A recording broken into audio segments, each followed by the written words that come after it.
देखिए राजा को आप समझाइए ना। देखिए आपके राजा बेटा घर छोड़ के मत जाओ, हम माफी मांगते हैं, सबकी तरफ से हम माफी मांगते हैं। हाँ घर छोड़ के मत जाओ बेटा, कुछ लोगों की वजह से हम घर को बिखरने नहीं देंगे।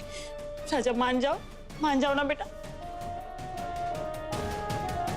अगर राजा और सालू ने घर छोड़ दिया तो हमारी इतने दिनों की मेहनत में पानी फिर जाएगा। हम राजा पे नजर भी नहीं रख पाएंगे। हमें कुछ भी करके इन्हें घर छोड़ने से रोकना होगा। चलिए राजा। बेटा जल्दबाजी में कोई फैसला मत लो, मत जाओ ना बेटा, हमारे लिए मत जाओ। देखो राजा, जरा ठंडे दिमाग से सोचना।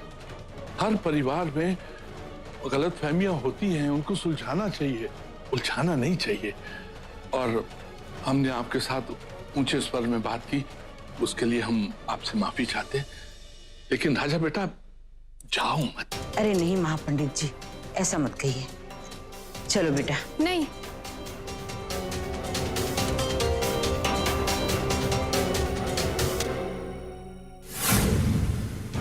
हम आप लोगों को ऐसे नहीं जाने देंगे। अच्छा रुक जाए, काहे? अब और कोनो बेइज्जती करनी बची है का? अरे इतनी बेइज्जती के बाद तो हम यहाँ नहीं रह सकते। बार बार बेइज्जती की हमारी। अरे इतना नीचे दिखाया हमारे बेटे को, हर बात में टोका। हम चुप रह गए कि भाई हमारी बहू का घर है, समझदार लोगों का घर है, कुछ तमाशा नहीं करना यहाँ पे। नहीं, यहाँ तो बहू की चलती है भाई। इको कुछ कहने के बजाय, अरे माफी मंगवाने के बजाय सब चुप बैठे हैं, कोई कुछ नहीं कह रहा। इस घर में अब नहीं रहना भाई, नहीं रहना बस। नहीं बहन जी रुक जाइए। बहन जी देखिए माफ कर दीजिए, गलती तो हमारी हुई है। हमारा परिवार और हमारा बेटा बहुत ही भोला है, किसी के भी बहकावे में आ जाते हैं।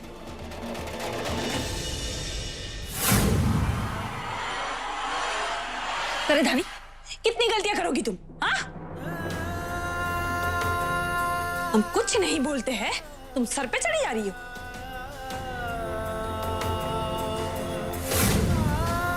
तुम्हारी हर गलती को हम नजरअंदाज करते हैं, इसका मतलब ये नहीं कि तुम कुछ भी करोगी।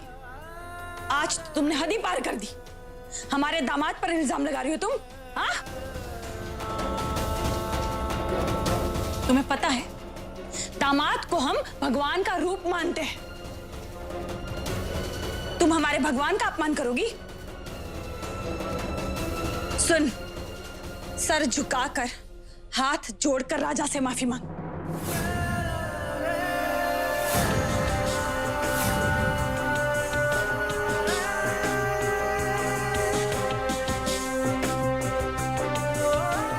और आज कोई कुछ नहीं बोलेगा, ना हम किसी की कुछ सुनेंगे। चल चल।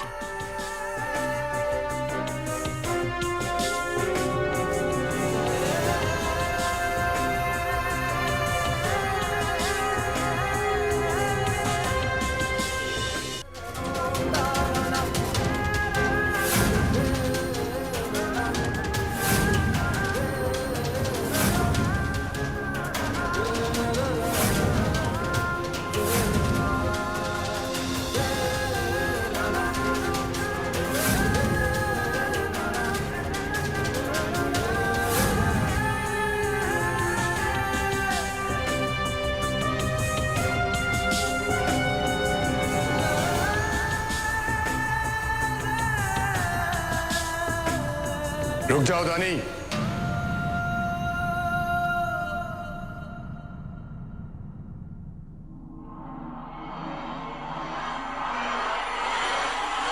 तुम ऐसा कुछ नहीं करोगी। दानी किसी से माफी नहीं मांगेगी मां।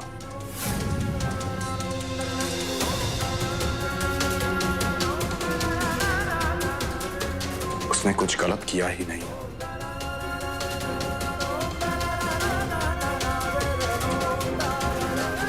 हमारी तो मजबूरी थी उस घर में रहना, हम फंस चुके थे, लेकिन हम नहीं चाहते कि सालू को भी ये सब झेलना पड़े।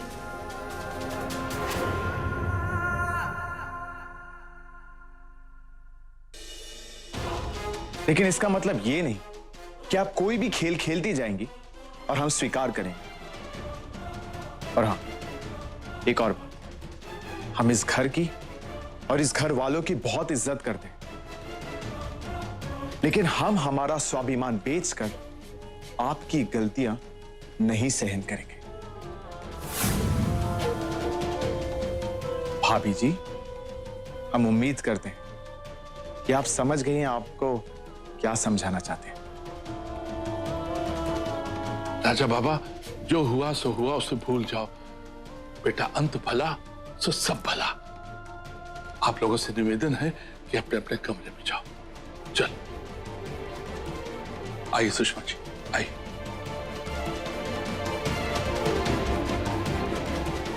चल।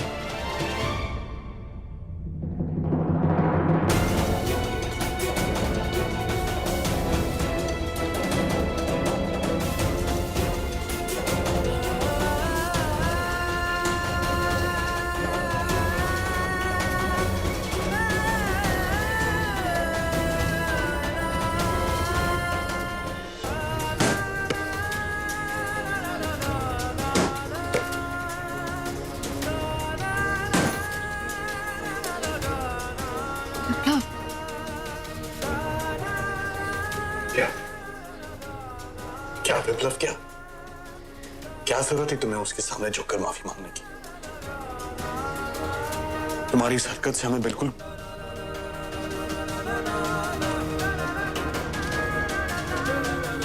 विप्लव, बात तो सुनो हमारी, हम क्या कह रहे हैं? तुम जानती हो ना वो कितना घटिया आदमी है। क्या जरूरत थी धनी उस घटिया इंसान के सामने झुककर माफी मांगने की? हमें तुम्हारा ये बर्ताव बिल्कुल अच्छा नहीं लगा। शक्ल देखिए उसकी, हमारा मन तो करता है उसको हमारे हाथों से एक दिन ना वो हमारे हाथों से। चेहरा देखा उसका, कैसा भोला बनने की कोशिश कर रहा था। निकलने वाला था आज घर से बाहर, गोली दे दी उसने घर वालों को आखिरी में। तुम सही कहते हो विप्लव, वो हमसे भी चला के हमसे एक कदम आगे चलता है, लेकिन ये मत भूलो अभी भी कुछ नहीं बिगड़ा है, वो यहाँ रुक गया है। विप्लव, कैसे नहीं बिगड़ा था? वो अब भी हमारी बहन के साथ उसी कमरे में रह रहा है। अगर उसने शालू को कुछ कर दिया तो? कैसे कुछ कर सकता है? वो हमारे घर में है, सुरक्षित है सालू, वो कुछ नहीं कर सकता सालू को। एक बात सुनो हमारी, मान लो अगर राजा सालू को यहाँ से ले जाता तो सालू हमारी नजरों के सामने नहीं होती, वो राजा उसके साथ कुछ भी कर सकता था। लेकिन आज राजा यहीं पर है, सालू यहाँ पर है, कम से कम सालू सुरक्षित तो है, हमारी नजर उस पर रहेगी। उसने कुछ भी गलत या सही किया तुम देख पाएंगे। विप्लव, हम जानते हैं ना वो कितना घटिया इंसान है, हम कैसे अपनी सालू को उसके साथ जाने देते? और वैसे भी हमें उसकी असलियत सबके सामने लाना, उसका असली चेहरा सबके सामने लाना है। विप्लव, मत चिंता करो अभी भी, जो शक का बीज हमने सालू के दिमाग में डाला था ना, इतनी आसानी से नहीं जाएगा। शक का बीज? तुम समझ रहे हो ना हम क्या बोल रहे हैं? शक एक ऐसा हथियार है जिसे कहीं भी, कहीं पर भी, किसी पर भी इस्तेमाल किया जा सकता है।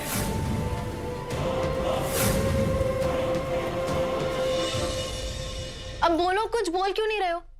वैसे बोलना शुरू करते हो चुप ही नहीं होते, अब कुछ नहीं बोल रहे। हमारा मूड ठीक नहीं है धानी। क्या मूड नहीं है? हमें ना ये वाला विप्लव पसंद नहीं है। विप्लव, हम ना बाहर चलते हैं, बाहर चल के आइसक्रीम खाएंगे, हमारा बहुत मन भी कर रहा है, मूड भी ठीक हो जाएगा। चलो चलो ना, हमारे लिए। हम बाहर चलेंगे ना तो मन भी अच्छा हो जाएगा और अच्छा लगेगा। चलो चलो चलो, देरी हो जाएगी।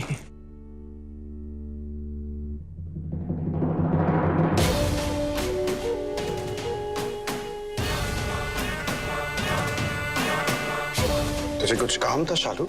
हम गाने को लेकर बाहर जा रहे थे। आपको क्या लगता है सिर्फ आप दोनों का मूड ऑफ है, हम दोनों का नहीं? आपको तो एहसास भी नहीं है भैया कि पिछले दिनों में हम इतनी टेंशन से गुजरे। ये तो राजा का बड़प्पन है कि इतना कुछ होने के बावजूद भी इन्हें धानी से सुलह करनी थी। बस इसीलिए हम लोग भी आ गए।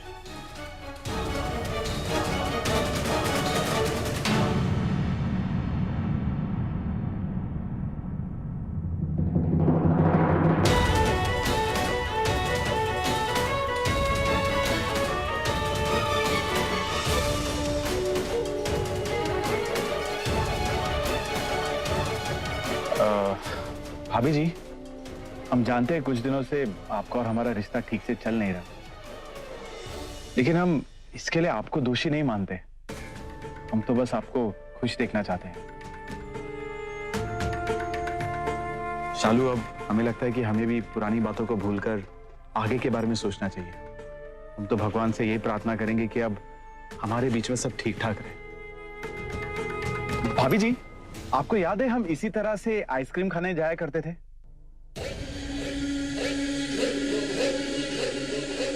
हमारा मतलब है कि हमारे बड़े भैया भी हमारे साथ हुआ करते थे। बड़े भैया ने बहुत ही प्यार से शादी के बाद भाभी का नाम सुमन रखा था, इसलिए बार बार हमारी जबान पर सुमन नाम ही आता है। खैर, हम भी कितने पागल है ना, पुरानी बातों को लेकर बैठ गए। अब या तो रहे नहीं, तो ये सब बातें करके क्या फायदा।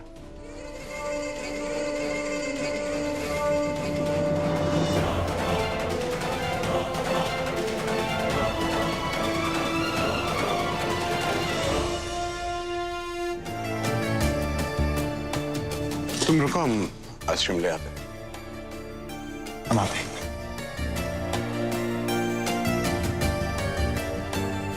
4 चॉकलेट आइसक्रीम दीजिए भैया। अरे नहीं भैया, 4 चॉकलेट आइसक्रीम नहीं भैया। हम जानते हैं हनी भाभी को चॉकलेट फ्लेवर नहीं, वेनिला फ्लेवर पसंद है। दीजिए ना भैया। 3 ही देना। भैया, आप लेंगे?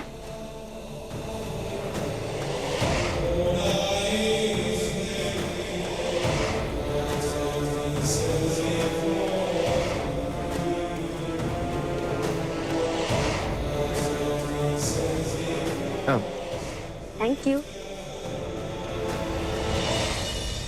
भाभी जी, आपके लिए आपकी मनपसंद वेनिला आइसक्रीम लीजिए ना। नहीं, हमें नहीं चाहिए। अरे लीजिए भाभी। वैसे मैं ये देख के अच्छा लगा कि तुम सालू का इतना ख्याल रखते हो। अच्छा, तुम दोनों कुछ वक्त साथ रहो, हम और विप्लव अभी आते हैं।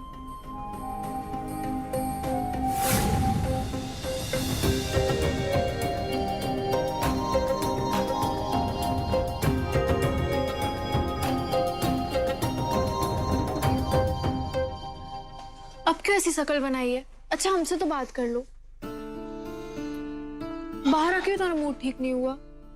तुम्हें कुछ खाना था ना? पान खिलाए तुम्हें? पान? पान नहीं, कुछ और खाते हैं। कोशिश तो कर लो। मकई जोड़ी। हाँ? मीठे पान जैसा ही होता, थोड़ा छोटा होता और जोड़ी में आता। लेकिन हमें नहीं पसंद ये सब। अरे भैया, क्यों जबरदस्ती कर रहे हो? हम जानते हैं कि सुमन भाभी, हमारा मतलब है कि आनी भाभी पान नहीं खाती। हम बहुत अच्छे से जानते हैं।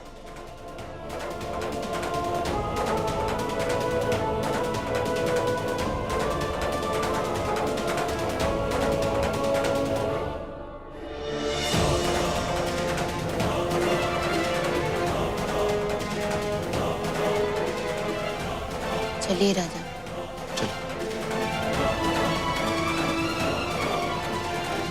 बाबूजी, खाना तैयार है, चलिए खाना खा लीजिए। बहू जी, बच्चा लोग को आने दीजिए, फिर खाना खाएंगे। अरे, बच्चा लोग आ गए। अच्छा हुआ बच्चा लोग आप आ गए। आओ खाना खाते हैं, चलिए।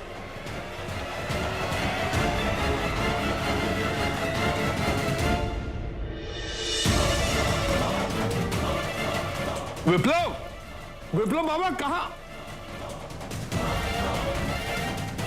राजा बाबा, सब ठीक ठाक तो है? ये विप्लव को क्या हुआ? सब ठीक है। हम तो बस विप्लव भैया से रिश्ता जोड़ने की कोशिश कर रहे थे, और ये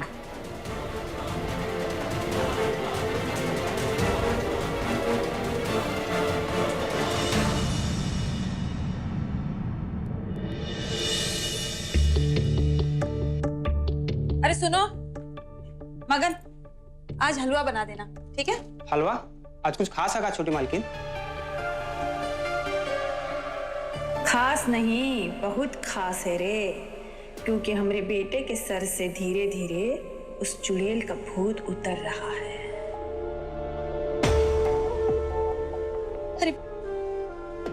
अरे कितनी बार कहा है तुमको रसोई घर में मत आया करो तुम।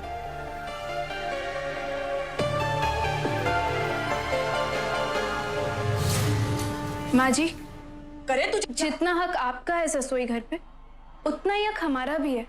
और फिर आज अचानक आपको क्या हो गया?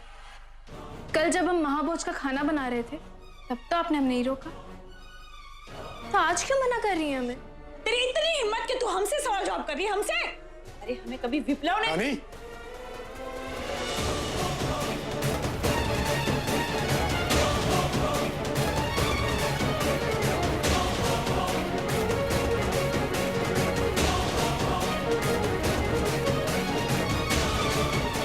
बात तो सुन लो कम से कम। विप्लव, कहाँ ले जा रहे हो हमें? जो सुनना था ना हमने अपने कानों से अंदर सुना। तुम्हारी हिम्मत कैसी हमारी माँ से ऐसे बात करने की? हमने क्या किया विप्लव? हमें क्यों चिल्ला रहे हो? हमने अपने कानों से सुना धानी, तुम कैसे बात कर रही थी माँ से। वो हमारी माँ है, तुम्हारी सास है, वो कुछ भी कहे तुम ऐसे उनसे बात नहीं कर सकती। अरे सब लोग हमें परेशान करें, तुम भी ये करना शुरू करोगी तो कहां जाएंगे हम? आज तक जब भी माँ ने हमें कुछ कहा हमने तुम्हारा पक्ष लिया, क्योंकि हमें पता था कि तुम गलत नहीं करोगी। रोना बंद करो धानी। अगर माँ खुश नहीं रहेगी, शालू खुश नहीं रहेगी, तो हम कैसे खुश रहेंगे?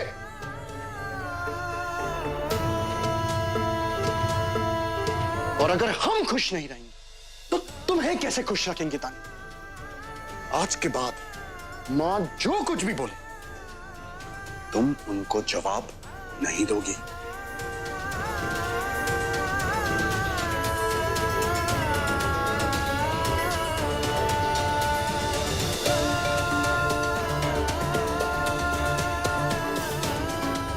हमारी बात खत्म नहीं हुई है।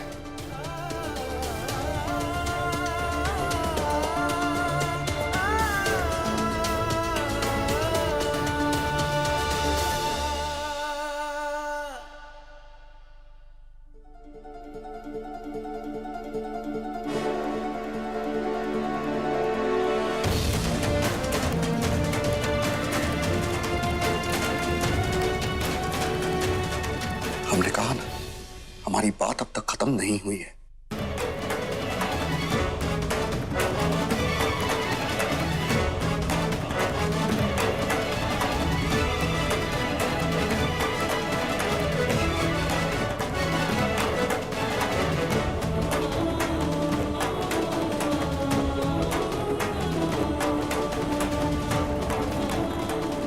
हमें लगता है प्लान काम कर गया।